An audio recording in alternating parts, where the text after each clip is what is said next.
जो भक्ति भाव है उसी को तोड़ने का काम किया। वो वंदे मातरम का भी विरोध करते दिखे दिए, वो भारत माता की जय का भी विरोध करते हुए, राम का अस्तित्व नकारते हुए, ये एक तरफ हुआ। देश भाव भक्ति और देशभक्ति दोनों इस देश का भाव है, और इसलिए इसके साथ साथ उन्होंने अपीजमेंट पॉलिटिक्स किया, उन्होंने डायनास्टिक पॉलिटिक्स किया, और उन्होंने करप्शन किया।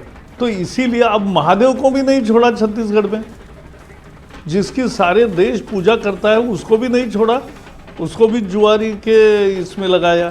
तो ये जो काम किया इसकी तो सजा मिलनी ही थी, तो लोगों ने दी। एक बड़ी खबर आ रही है, अशोक गहलोत अपना इस्तीफा आज शाम 5:30 बजे सौंप देंगे। और सूत्रों के हवाले से खबर है, कई कांग्रेस के वरिष्ठ नेताओं का कहना है कि रणनीति सनातन को गाली देने की भारी पड़ी है, और मीडिया को जिस तरह से टारगेट करा वो रणनीति भी भारी पड़ी है। कुछ लोकप्रिय चेहरों को बॉयकॉट करना भारी पड़ गया है पार्टी के लिए, यह कहा जा रहा है। और हिंदी पट्टी में साफ हो गई है कांग्रेस। मेरे साथ दुष्यंत नागर भी हैं, वो भी आपसे सवाल पूछना चाहते हैं। प्रकाश जावड़ेकर जी, दुष्यंत जी। प्रकाश जी, मैं ये पूछना चाहता हूं कि दुष्यंत जी पूछिए। हिंदी बेल्ट में जिस प्रकार से भारतीय जनता पार्टी जीती है, तो निश्चित रूप से ये उत्साहवर्धक है पार्टी के लिए। लेकिन साउथ में, कर्नाटक के बाद तेलंगाना में जी भारतीय जनता पार्टी कुछ हासिल नहीं कर पाई। तो क्या 2024 के लिए जिस प्रकार से एक बड़ा चित्र खींचने का प्रयास किया जा रहा है, वो हिंदी पट्टी के भरोसे क्या संभव है? नहीं, मैं तो बता रहा हूं, कर्नाटक में हम सत्ता में अभी नहीं है, फिर भी हम 25 सीटें 28 में से जीतेंगे। हम तेलंगाना में अभी केवल 9 सीटें विधानसभा में 9 या 10 प्राप्त कर रहे हैं, लेकिन पार्लियामेंट में 17 में से 10 सीटें हम जीतेंगे। केरल में हम पहली दफ़ा 4-5 सीटें जीतेंगे, और तमिलनाडु में भी हमारा खाता खुलेगा। ये जो हो रहा है, इसका मतलब है कि अब देश ने करवट बदल ली है। देश ने, आम आदमी का जो सोच होता है, रोबस्ट कॉमन सेंस, वो बहुत महत्वपूर्ण है। वो देखते हैं कौन अच्छा है देश के लिए। तो उनका एकमात्र उत्तर है, कहीं भी जाओ आप देश के, मैं तो केरल में हमेशा जाता हूँ, वहाँ सबको पूछता हूँ, तो सभी कह रहे हैं कि मोदी प्रधानमंत्री होंगे। तो मोदी प्रधानमंत्री होंगे ये जब मालूम होता है, तो लोग मोदी जी के साथ जाते भी। तो ये कहीं ऐसा तो नहीं है जावड़ेकर जी, बनाई उन्होंने, डिस्क्रिमिनेट नहीं किया। ओवर कॉन्फिडेंस तो नहीं आ जाएगा, क्योंकि 2019 में आपको 2018 में झटका लग गया था, लेकिन 2023 में आपको सफलता मिली है। कहीं 24 में झटका ना लग जाए। याद करिए अटल जी का वो दौर, 2003 में आप चुनाव जीत कर आए विधानसभाओं के, और 4 में आप हार गए। नहीं, ऐसा नहीं होता है। मैं आपको बताता हूं जी, कि इसमें मुद्दा क्या है, लोगों का भाव क्या है। तो लोग वहां तेलंगाना में जो हुआ, जो आज देख रहे हो, उसका एकमात्र कारण है कि बीआरएस को हटाना ये मुख्य उद्देश्य था।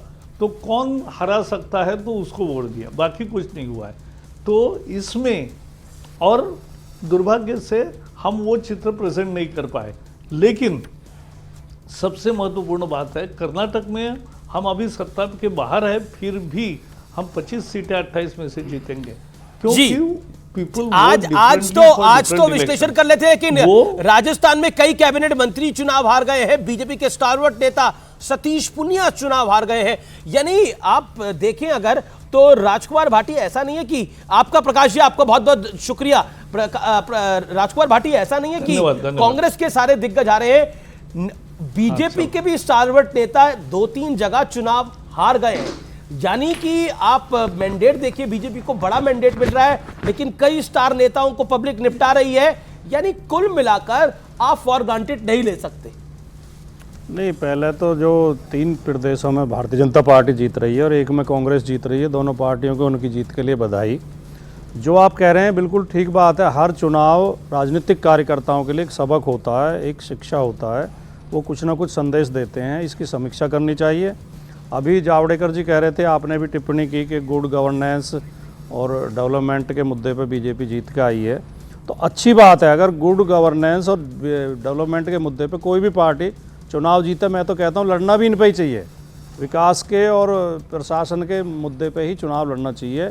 हम लोगों की समस्याएं दूर लेकिन करेंगे। आप देखिए सनातन को जिस तरह से आप, हाँ नहीं, मैं उसी पॉइंट पे आ रहा था। जी जी जी। लेकिन ये मैम देखो, मुझे भी व्यक्तिगत तौर पर खराब लगता है, और ये इससे चाहे पार्टी को थोड़ा बहुत फायदा हो जाए, बीजेपी को, इससे देश का लॉन्ग टर्म नुकसान होता है। किस चीज के लिए? कि हम या तो जाति के नाम पे या धर्म के नाम पे लोगों के बीच में वहमस जनगणना पैदा। की बात तो पूरा विपक्ष कर रहा है, जातिगत जनगणना की बात कर रहा है, जातिगत पर वो दाव भी उल्टा पड़ गया है। नहीं मैं बताऊं, नहीं इस चुनाव में पूरा बोला गया कि कांग्रेस की जहां सरकार आएगी, जाति का राहुल गांधी ने अनाउंस किया था, if you remember it, in press conference Sujata Pandey, Rahul Gandhi categorically announce कि जहां हमारी सरकार आएगी वहां हम जातिगत जनगणना कराएंगे। लेकिन पब्लिक ने बोला हमें जातिगत जनगणना नहीं चाहिए, और छत्तीसगढ़ में हार का बड़ा कारण जातिगत जनगणना है, ऐसा वहां के राजनीतिक पंडित